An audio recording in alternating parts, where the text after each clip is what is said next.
taking action beyond satisfaction surveys.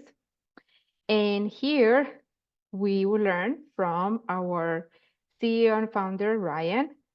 So he's going to share insights on how to move beyond satisfaction surveys. Ryan, go ahead. Thank you. Thanks, Alina. Glad to be back and presenting to everybody. Yes, I snuck off and got lunch while you were listening to great content from Jordan, so I hope that was fantastic. I'm going to talk a little bit about taking action beyond satisfaction surveys today. And really what we're going to do is just sort of see like, okay, how do you drive change in this information? And so before we get started, just a quick overview of kind of who we are, what we've done. We've been working with customers since '98. We have a very central focus on this heavy equipment dealership and OEMs. And we try really hard to have full integration with business systems and integration partners like you've seen in our previous discussions today. And all of this is really around 3 core solutions where we try to come around the entire organization. So voice of customer. So how do we collect that customer feedback, getting through these automated processes? Because we know that the dealer, has to have these type of systems automated or we won't process the feedback. Voice of employee. So how do we attract and keep this talent? And I know that we have some sort of challenges around retention right now, some dealers more than others, but this is definitely an issue in this marketplace with techs defecting and going to outside of the industry. And then also unsatisfied reviews, so helping you improve your social proof out there. So looking at like Google reviews and Yelp and making sure that you're actively monitoring that and then monetizing ideally through using that content to improve your brand credibility and things like that. So that's a little bit of background of things we do. Let's go ahead and jump into today's discussion. So I get these questions sometimes. What exactly is customer experience management? And historically, we talked a little bit about customer satisfaction surveys and things like that. And I like to define it as our efforts to reduce this gap between expected customer experiences. So when they walk into the store and what they're feeling like, and real customer experiences.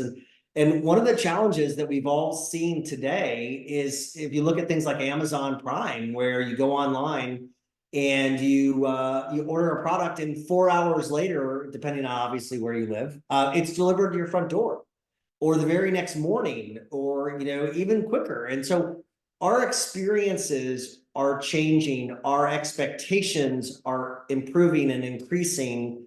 And so if you're not doing anything, these gaps are getting bigger. And so our whole goal around customer experience management is figuring out how to identify these gaps and help you improve it. And so we're going to do this both on the customer and employee side, which will improve retention.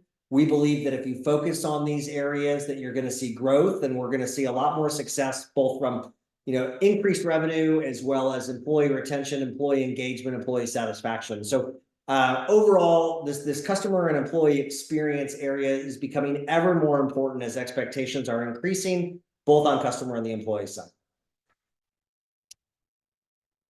All right, so let's talk about a framework. And I always like to put some sort of framework out there. I think it helps people understand how to, kind of think through the system that we're suggesting. And so, whether you would use this exact framework or you modify it, something slightly different, I really look at this kind of the maturity model or how far along in this customer and employee experience journey you are through these categories of adopt, manage, measure, improve, and evolve.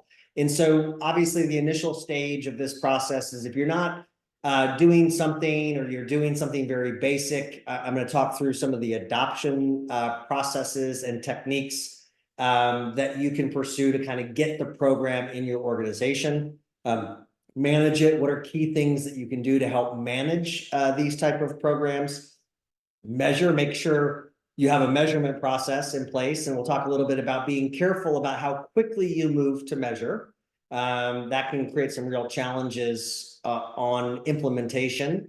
And then improvement. So now we're adopting it, we're managing it, we're measuring it, we're kind of scoring ourselves. Now, how do we start to drive improvement without people feeling fearful or nervous about their job or risks or things like that? And then evolution, we've learned all these things. We've asked people, we've learned them, we've driven improvement. Now, are we going to the next level, and how do we evolve to start to improve our process in a meaningful way? All right, let's get into the adopt. So when we think about adopt, we think about at least three key areas of focus. So leadership, alignment, and engagement. And I'll tell you, and I'm sure you've seen in other initiatives in your organization, if leadership is not supportive of adopting a customer and or employee experience process into your organization, you will struggle to get it to move forward. And some of the key things that we've seen over the years that are critical for adoption is you have to have some top-down initiatives. So for example, let's say you've got this amazing employee who in the organization is constantly servicing above and beyond anybody else. Yes, they can set an example. Yes, they can start to kind of initiate some culture change. But if the leadership does not support and believe in adopting a process to manage this, you're going to really struggle to get any changes and sort of improve and evolve. Aligning these to your goals, sharing values with teams, and creating these managers as champions in the organization is all a critical part of this leadership step. So just once again, figuring out how to get leadership adoption. And so if you are mid-management in the organization or frontline staff, having conversations with leadership about how critical and important this is a good way to get this started. Alignment. So once again, now we've got leadership, believing it's important.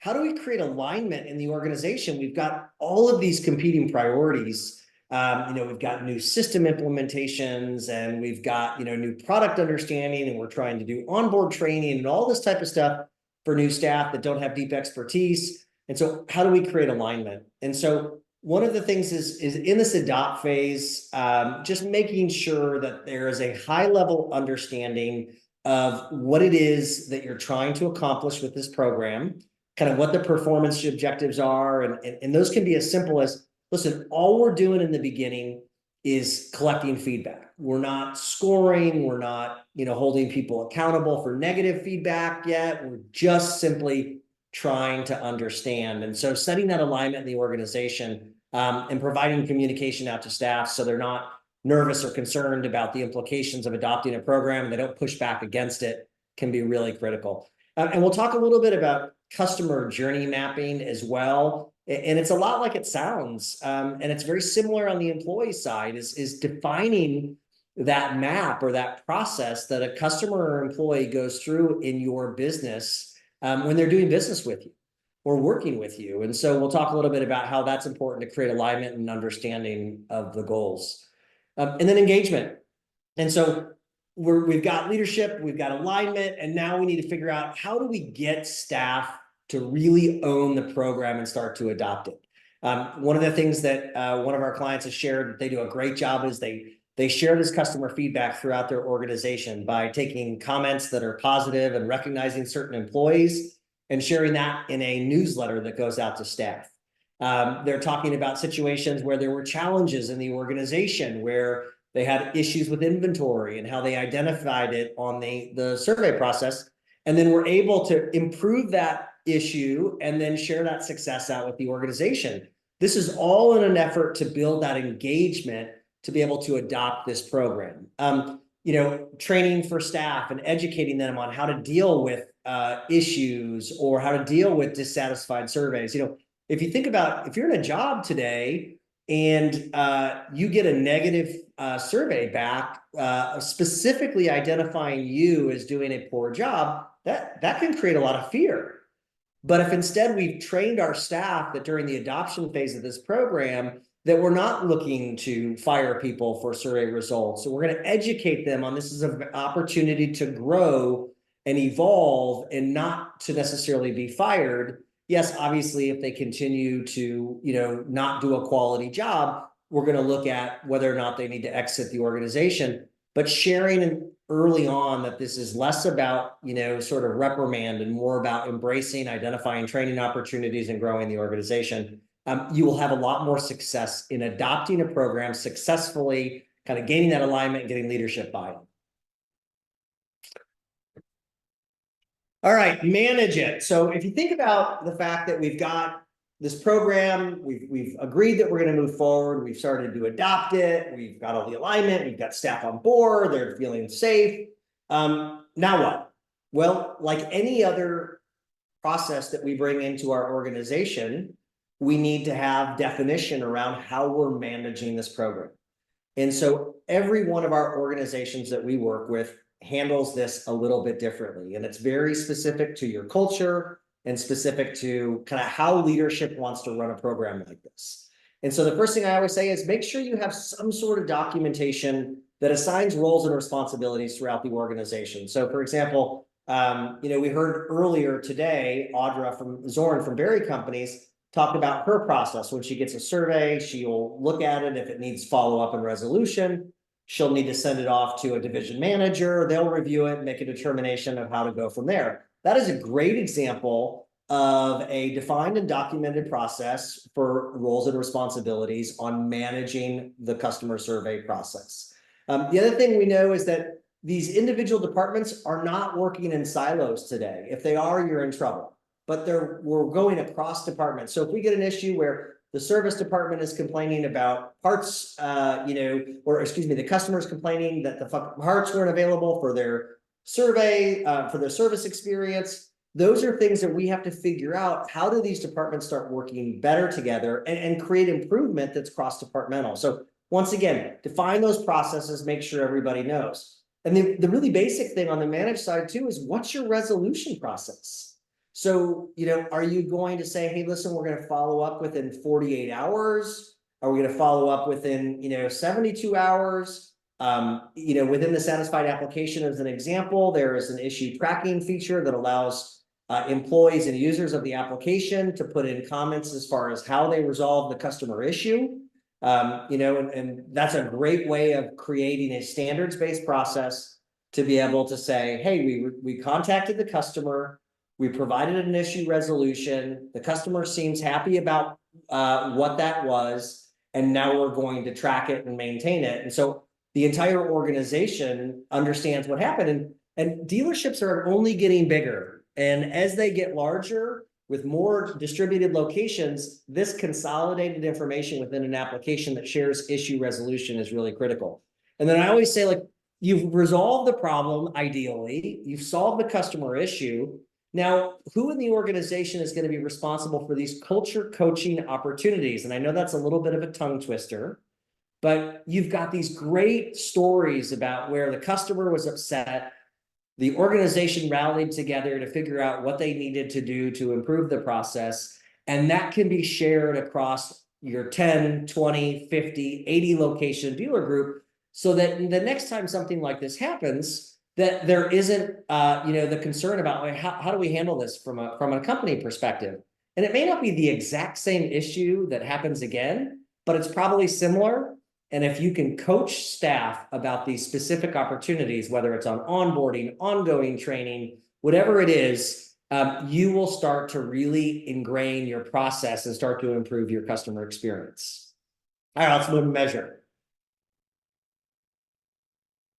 So two key things here, accountability and performance. This is relatively simple. We know that in organizations, if we want to elicit change, we have to have accountability and we have to understand kind of what performance objectives are. So let's talk about accountability.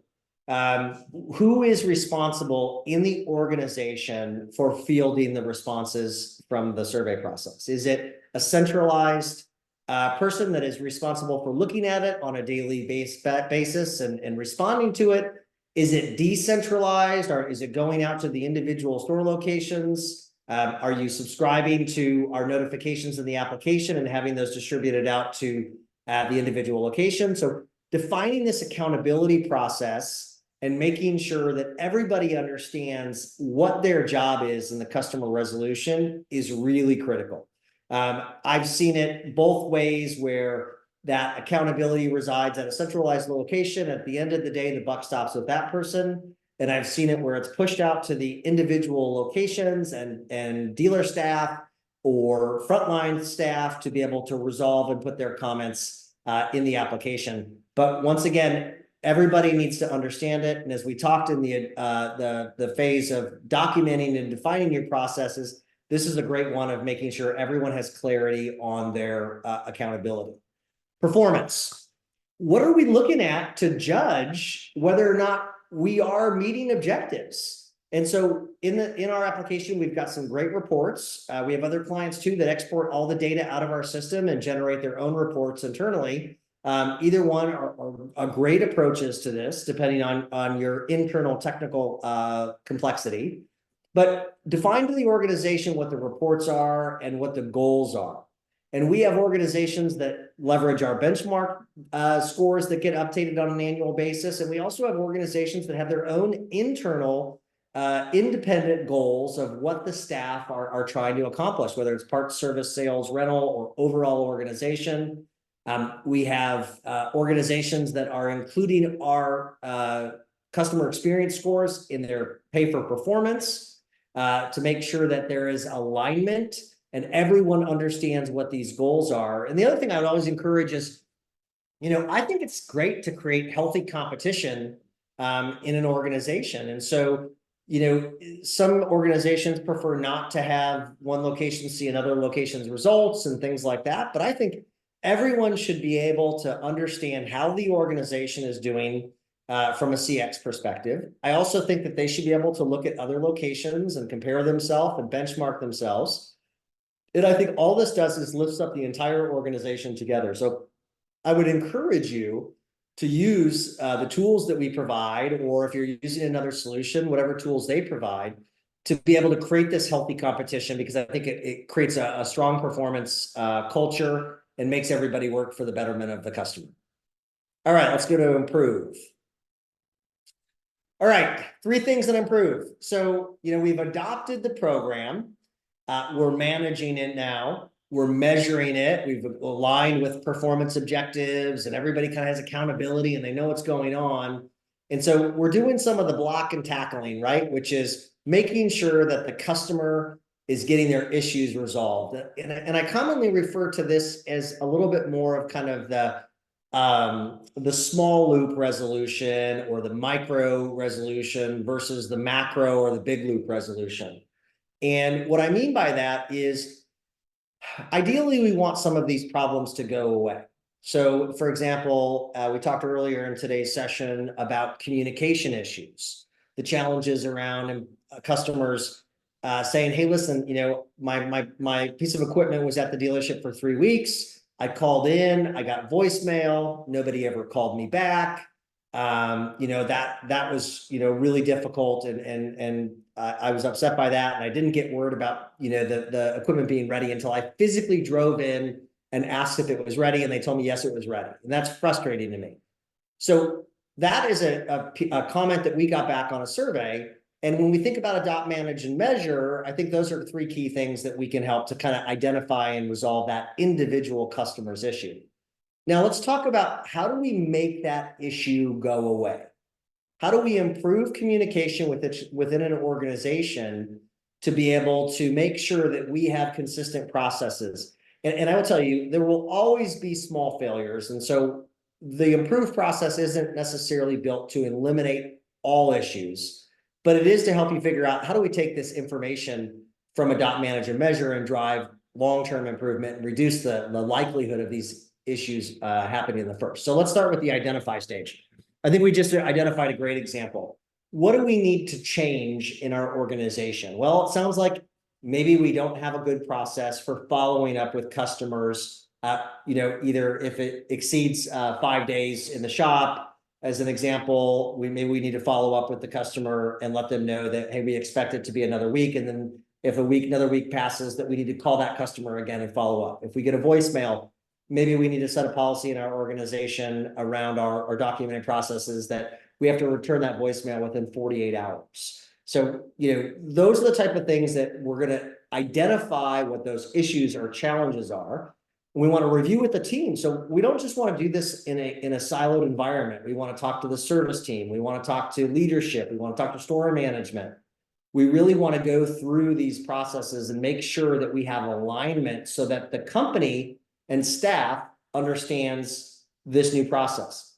We also want to define the ROI impact. So a lot of times we'll look at stuff and it may or may not be something that we want to support. So we may determine that a suboptimal process is something that we have to continue on because the cost of implementation at this point or whatever it is just isn't worth it right now. And so we may have to agree that we're not going to provide the best experience physically possible because the cost of execution at this time just doesn't justify it. And so once again, you need to get together with your team, identify those things. But when you do see something that can change, like a 48-hour turnaround on a call or within a 5-day on-premise hold for a servicing a piece of equipment, we start to plan for that improvement. What can we do? We talked a little bit about, hey, maybe we can give them a call every 5 days. What I would also encourage is when you do come up with that plan, you've met with your team, you've identified those issues, you started to plan some potential improvements, confirm that resolution with the customer. Reach back out and say, listen, you had this experience with us. Nobody contacted you for 3 weeks. We're thinking about implementing a process in our organization, which means every 5 days that your piece of equipment is with us, we're going to follow up and contact you. Do you think that that would have made your experience better? They may come back and say, oh, that's too often. Every 7 or 8 days is fine. Or, hey, listen, I want to call every 2 days. So just be aware of that. And then share all this outcome as you get this feedback from your customers to drive culture change in your organization and document it in things like that. So, I think the critical things are just make sure that you confirm that resolution, because sometimes what we think is a great idea isn't not necessarily perceived as the best outcome for your customer. But once again, we always have to go back and look at that ROI impact to determine whether or not we need to. And then as far as the impact goes, we've identified issues, we've made these improvements, we've talked to customers about the improvement.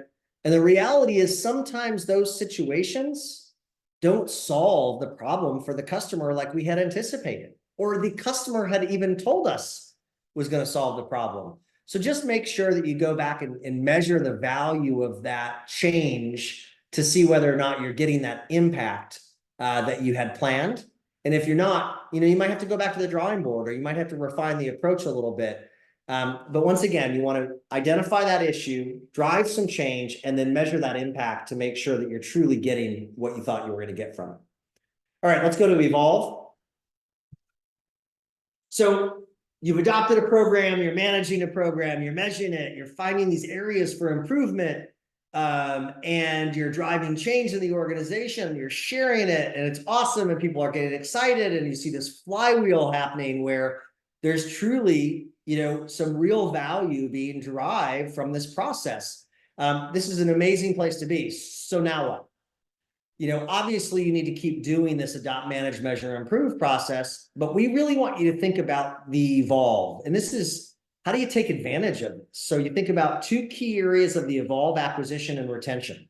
So first one, you've got this great energy in your organization, you're getting positive feedback, employees are feeling better about the experience, customers are talking about it. Use that information to increase acquisition. So take these promoters that are sharing these great stories about the great experiences you have and use them in marketing strategies. Leverage these success stories. So start sharing out to the community and the organizations around you about how you are doing great things and getting great feedback. This should improve your acquisition, and you should be able to calculate ROI by integrating the information that the customer experience information along with the sales data. So let's say you had an individual location that had a low NPS score, net promoter score, and that organization was adopt, manage, measure, improve. It's getting better. It's increasing their NPS score.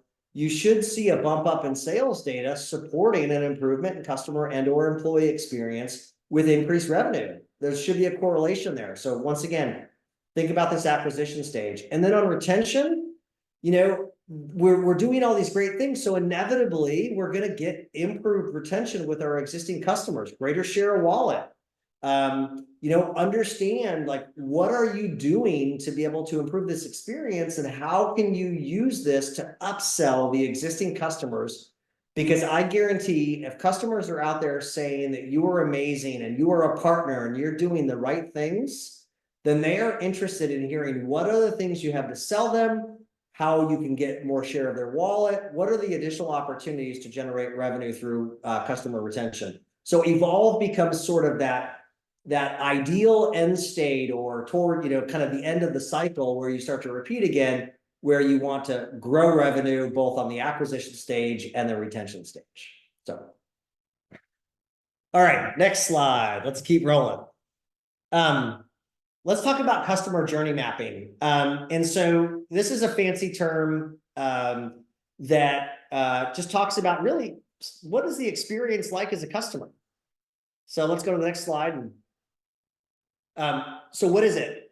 Well, it's really simple. And if you go out there and you Google customer journey mapping, you're going to see a million examples. You're going to see different charts. There's all sorts of resources out there. But at the end of the day, just think about the concept of a customer from inception, when they're starting to think about a piece of equipment, all the way through to actually making the purchase and then having additional experiences with your organization, as far as, kind of parts, service, sales, rental, whatever the different solutions are that they're going to engage in your organization. So are there certain pain points? Like, when they buy the piece of equipment and get it delivered, does anybody do a on-site training with them? Have you heard some survey results come back and say that they don't know how to use the equipment, or nobody did a walkthrough with them, or have you heard feedback that their billing processes are not very good? Once again, delivery, billing are all a part of this customer journey when they're dealing with your business, and they may or may not be areas of strength. And so identifying those by doing this journey map can be really critical. So, and the other thing that I think is great is you align these type of initiatives to the strategic decisions that you're making in your organization, annual plans and things like that. This map can identify gaps in your process. So definitely do it. If you have any questions, you can email us. We'll give you some suggestions and insights. Okay.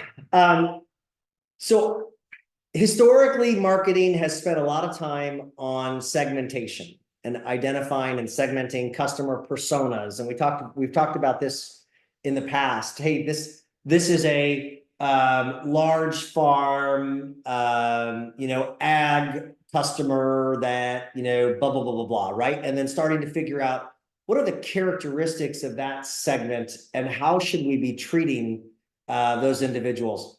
And once again, I think we heard on our panel today when we asked some of the questions around customer and employee comments on the feedback surveys, and ask our panel to give us insight. We're hearing that customers expect a highly tailored experience. The example that was brought up is, how does a customer want to be contacted? And so they might want to be contacted via text or via phone, or whatever the different mode or it is today or what it is tomorrow. And so that individual customer would like to have a preference that's specific to them, not specific to a segment. We're also dealing with different industries. So understanding how that customer based in that industry wants to have their product or service experience, different generations. And so, yes, we can infer some assumptions based on the generations, but we really want to know exactly what that customer wants or exactly how they want to be treated. And so, there are nuances to the generations that will require you, once again, to tailor that experience. And the great thing is we have the tools at our disposal today to be able to store this information. And we'll talk about that in a moment, but the resources are there. We just have to start asking the questions. And all of our customers have unique and changing needs. We can't just bucket them into this large persona bucket and say, hey, listen, you know what? You fit in this bucket, so we're going to treat you this way. We need to understand what those unique needs are for that customer. And the more that we can identify and address those unique needs of a customer, the more that they will feel that we are a partner and want to do business with us. And as these businesses evolve and change, we're going to have to create custom solutions. And so there's all of these attributes of your customer, and the more refined you can get in helping your staff start to understand and store that information, the better off. I can't remember, I should have looked this up before the presentation, but I think it was like Rockefeller or someone like that um, who was they were selling his card catalog collection. And what it was a huge card catalog of all of the different customer, or excuse me, all of the different interactions he had with people of value to him. And so they would literally open up, pull out a card, and all of the information that he knew about that individual would be on that card. And so that allowed him to prepare for when he was going to engage with that person, that he could make that a meaningful experience for that individual, to make them feel as though he remembered what they shared with him, that he had knowledge specifically about them. That is a really powerful message for your customers. And so once again, know each one of your customers. All right, next slide. Okay, getting started. So how do you get started with quote unquote knowing your customer? You know, we talked about some different CRM solutions that are specific to the equipment industry. You know, obviously there's the kind of the Microsoft Dynamics, Salesforce. In the equipment industry, you have Anvil, Customer Tracks, and I'm sure HubSpot and a whole bunch of other different tools out there. These tools are all built to have you get that deeper understanding, or have your staff build a deeper understanding of your customers. Figure out what characteristics you want to track in your CRM solution. And so you don't know exactly what it is at this very moment unless you started to build it out. But let your staff know that you want to start tracking this information. Ask them what they think is important, and keep building out that solution so that you know exactly which attributes, and then educate the organization how to use it. So how are you integrating sales and marketing and customer support? How are you know, when a customer's product or service has been completed, are you texting them? Are you calling them? Do you know that they tend to work from 5 p.m. to 10 p.m.? Like, just understanding these characteristics about your customers that make them feel like you truly know who they are can be really powerful. And then refine those characteristics. So, if you get into a situation where a customer expressed some sort of dissatisfaction, maybe that's because you don't have a characteristic or one of the categories that you need to track. And so maybe you want to add a new characteristic or a category that you want to track by your customers. And so these are some ways to get started. I'm sure there's a million different ways to do it, but just start thinking about that individual customer and how you can better understand what they're doing. All right, next slide. One quick comment on here on the essential components of a journey map. We talked a little bit about this. Define the objective.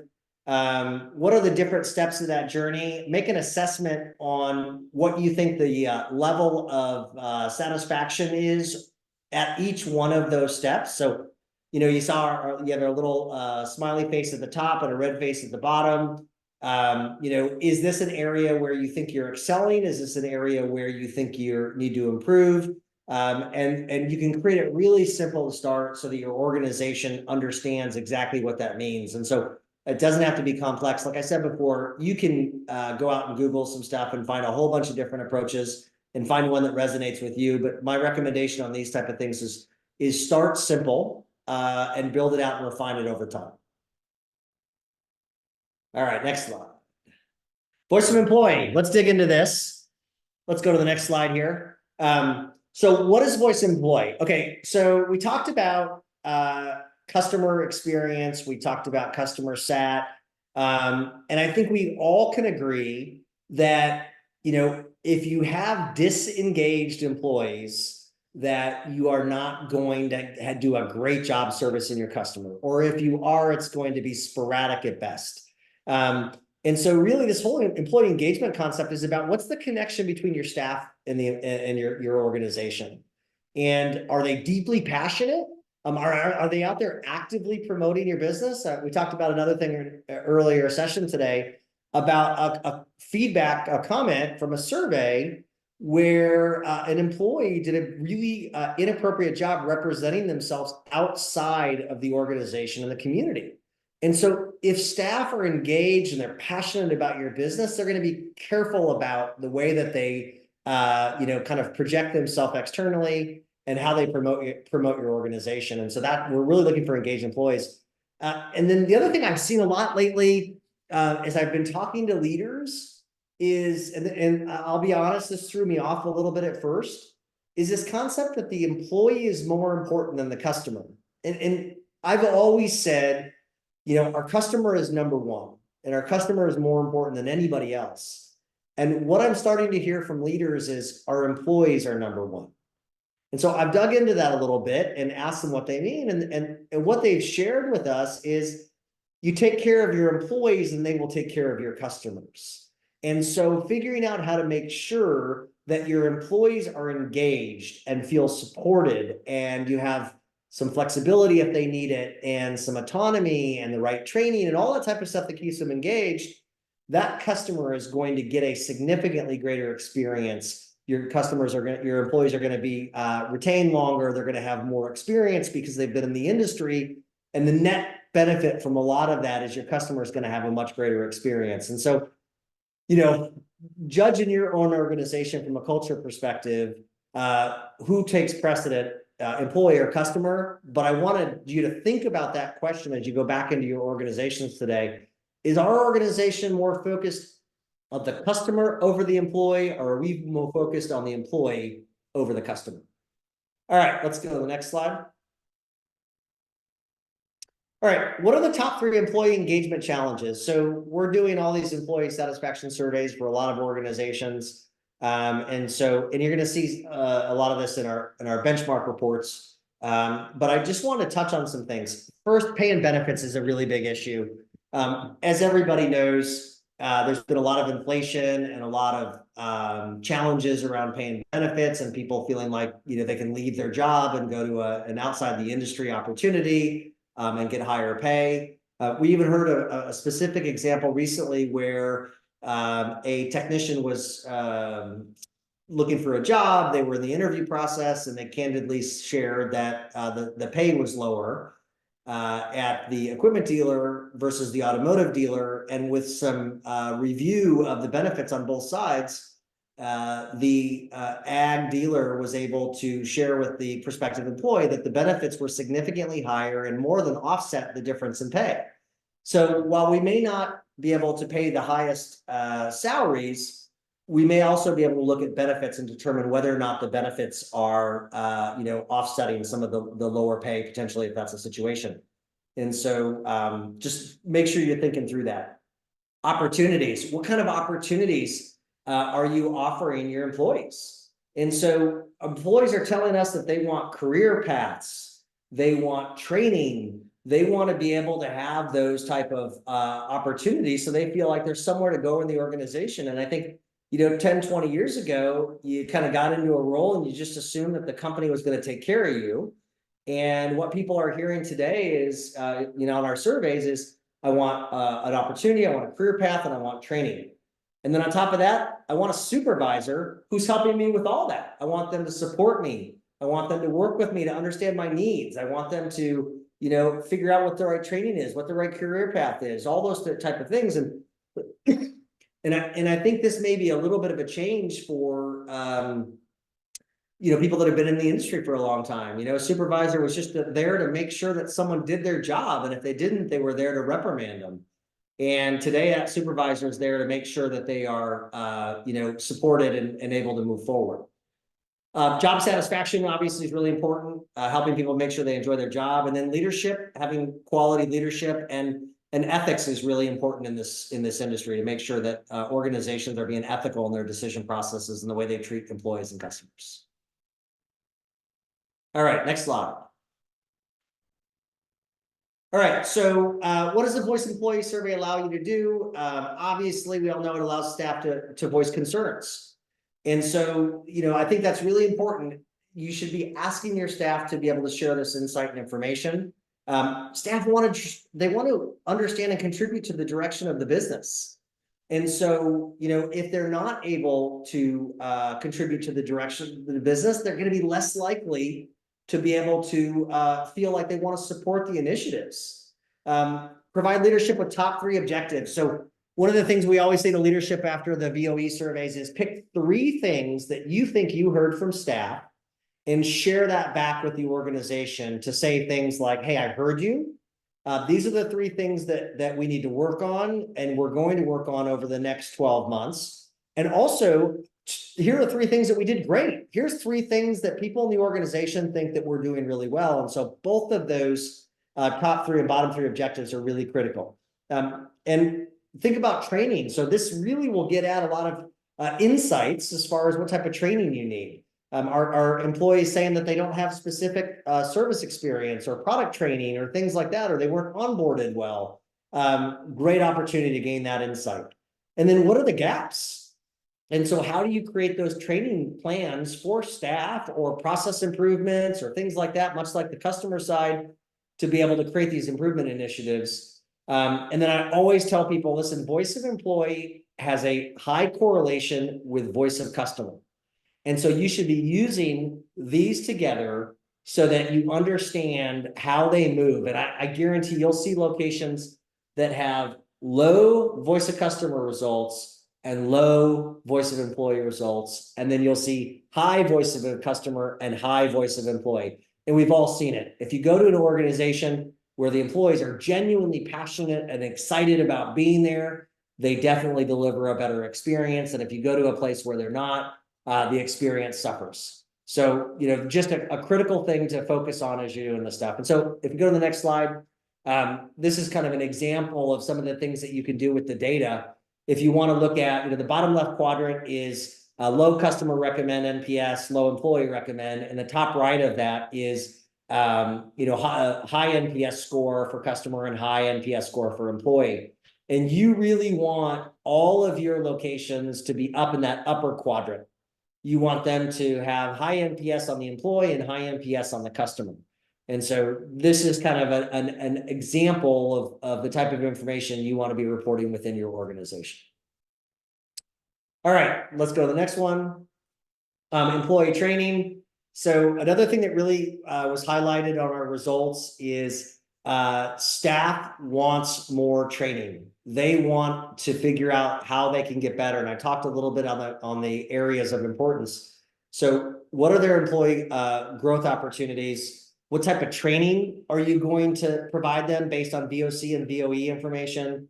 If you don't have an OEM that provides a learning management system, or you don't have your own learning management system, reach out to us. We can kind of give you some ideas, but having some sort of educational system in your business is critical to make sure that they're getting the right training at the right time, and align that curriculum to goals. So if we have deficiencies on voice of customer, if we have deficiencies on voice of employee, you can align that curriculum to figure out how to get it up, and then watch as your scores increase or decrease based on these type of curriculums.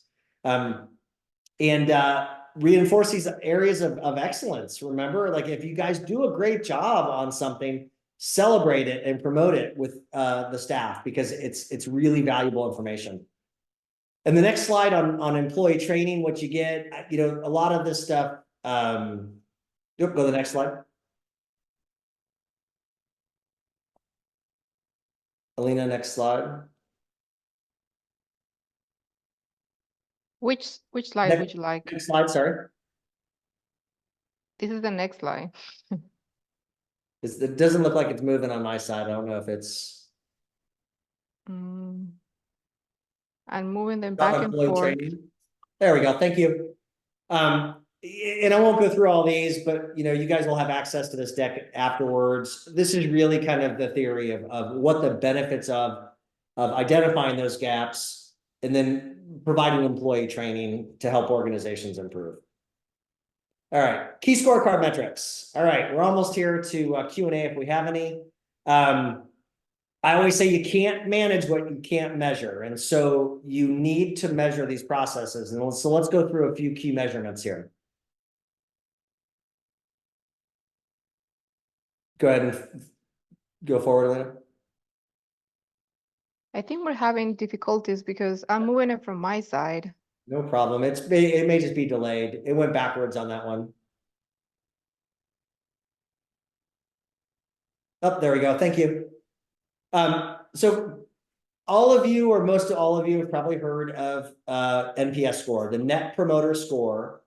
And this is the customer's willingness to recommend your organization to do business with you. And so the definition is, obviously willing to recommend. The formula is It's the percent of the deal or percent of the customers that mark you a 9 or a 10 on the 0 to 10 scale. Those are classified as promoters. And then any customer that's a 6 or below is marked as a detractor. And so, how to impact that, improve your accurate, convenient, helpful, and knowledgeable areas of your business in all departments, and then set a target. This is just a suggestion that we want greater than 75% promoters on this. But once again, when you think about the NPS score, promoters via minus detractors, if we can get up into that kind of 75 or 80 NPS score, that's a really great score. All right, let's go to the next one. Employee willingness to recommend. So we use ENPS to do very similar to what we talked about on the customer side to be able to assess our employees' net promoter score. And so this is an employee's willingness to recommend your dealership or department to a friend or colleague for a place to work. Same concept, 9 or 10 a promoter, 6 or below is a detractor. And how to impact this, how to increase that net promoter score. We talked about it, but opportunities, make their input welcome, make sure that they are doing things well. Pay is fair, supervisor helps me. And these are all areas of the survey process that will help identify so that you can identify your gaps and figure out what you need to improve to increase your ENPS. And then we talk about target. The one thing I tell people is ENPS tends to be significantly lower than the customer side. And so, don't be surprised if you have a 20 or a 30 NPS on the employee side, where you have a 70 or 80 NPS on the customer side. They definitely differ in kind of what's best in class. And so just focus on that and make sure that you understand that, and that you also are able to figure out kind of what areas of improvement and how do we want to set our goals. So if we're at a 15 NPS right now on the employee side, we want to be at 20 by the end of 2024 and set those goals. So, all right, next steps. So where do you guys go from here? My big thing is, I think, create a strategy for customer experience, and I mean that more than just have surveys. So a lot of people are like, oh, we have surveys, we're doing this, no problem. You really want to create an overall strategy for customer experience, and you want to understand it from your customer's journey. So how are they dealing with your organization?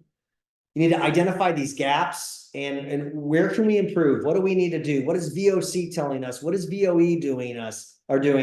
How are our scores that we're measuring changing? Are we getting the bang for our buck? Are changes being reflected in increased scores between customer and employee? Are they feeling that we're doing a better job? So, just constantly looking at that and making sure that we're doing what we need to do. And then, training. So a lot of times people just put you in a job and they tell you to go for it. And that just doesn't work anymore. Things are complex. We have processes and procedures and expectations and knowledge. So implement that ongoing training that aligns with kind of these defined experiences that you've created. And if you have got gaps on the customer side, or if you've got gaps on the employee side, figure out how to be able to improve those. Kind of same thing is the improved process on the maturity model. Define what those are and start creating processes to improve it. So that's all I have for everybody. If there's any specific questions or anything that came up in Q&A, Alina, I'm happy to answer it. Thank you so much, Ryan. Yep, we do have questions.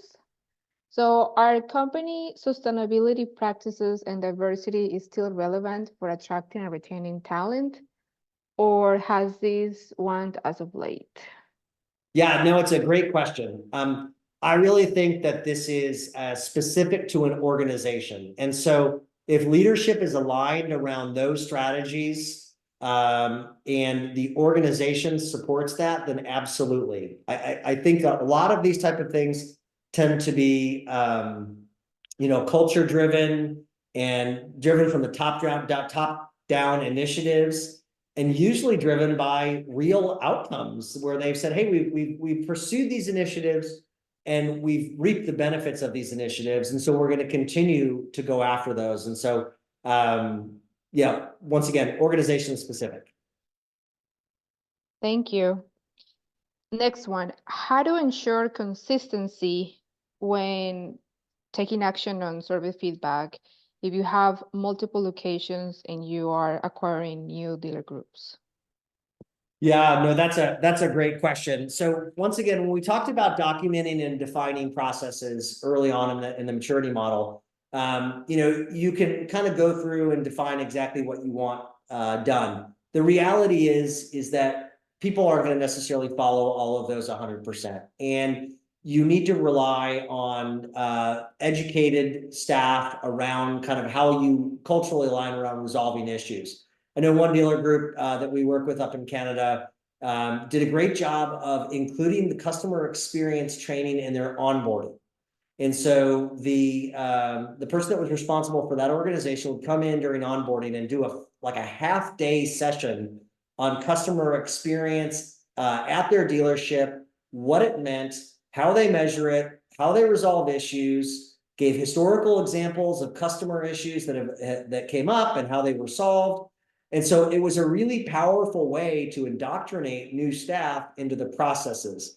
The other thing I would say is, our tool allows you to be able to provide feedback in the application of how an issue was resolved. And so that is a great process for making sure that issues are being consistently resolved.